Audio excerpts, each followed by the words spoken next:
Hello guys! Gagawa po tayo ngayon ng masarap na mango graham. So ito na nga guys ang aking nagawa. Ayan. Isa po ito sa pinakagusto kong gawin kung may time ako. Bukod po sa buko salad kasi isa po siya sa aking paborito.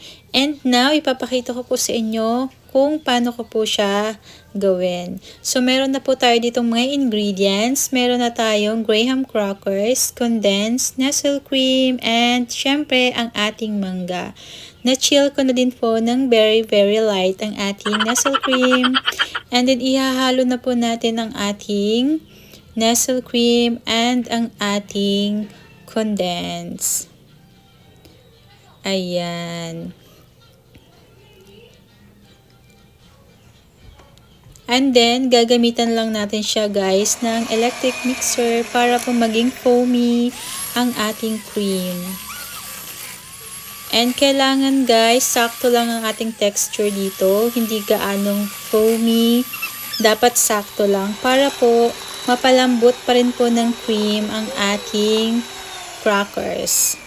Ayan, sakto na po yung ganyan lang. Awesome! Yan.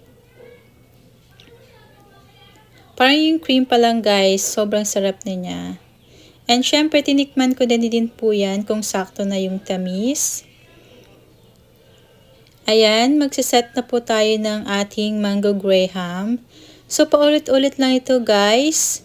Crackers, cream, mangga, then crackers, cream, mangga. And then sa gantong lalagayan, guys, nakagawa nga po ako dito ng 3 layers. Ayan, ilalagay na po natin ang ating mangga. And inuna ko nga pala guys, yung maliliit na part ng mangga para itira natin yung magagandang cut para pang toppings. Ayan, mabilis lang siyang gawin mga loves ng itong ating mango graham.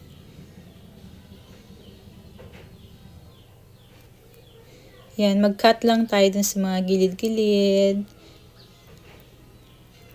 Yan, ito na guys ang ating last layer.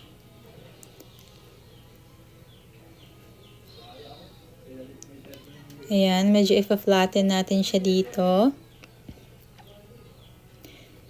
And then, nagdurog na din po ako ng ating panglagay sa top. Ating toppings. Ayan, yan. Pwede din na po natin siya itaktak ng ganyan para po manuot sa ating crackers ang ating cream. Ayan na po. Sinala ko lang po ang ating nadurog na crackers. Para po pantay-pantay siya. Ayan, para maganda tignan. Para hindi naman boring ang ating graham kinabukasan. Ayan, nilagay na nga po ni Inday ang ating mangga. And then, maraming ang sobra, kaya nilagay ko na lang din para hindi masayang ating mangga. And then, binudburan ko ulit siya ng crushed graham.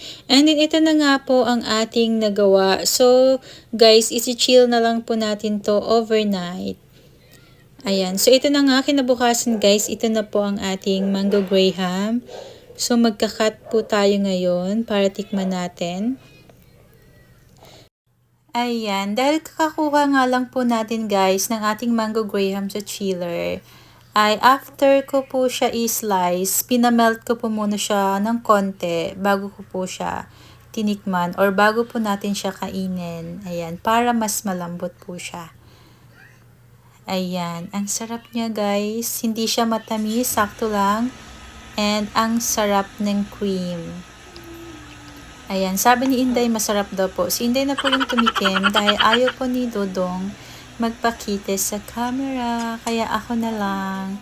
And ayan, ang sarap talaga ng ating mango graham. Ayan, thank you for watching guys.